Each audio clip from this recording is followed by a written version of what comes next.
Hi friends, good afternoon. আপনাদের কাছে চলে এসেছি নতুন একটা ব্লগ নিয়ে। এই যে জামাই ষষ্ঠী পালন করছে।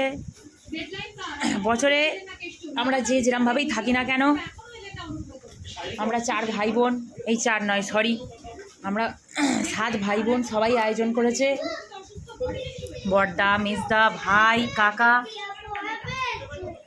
খাওয়া হচ্ছে জোর কদমে, দুপুরের লাঞ্চ খাওয়া হচ্ছে। এই যে জামাই বসে পড়েছে খেতে। আপনাদের সব জামাই ষষ্ঠী কিরম কাটছে বলুন।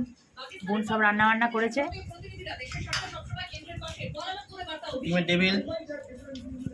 মাছের মাথা দিয়ে ডাল,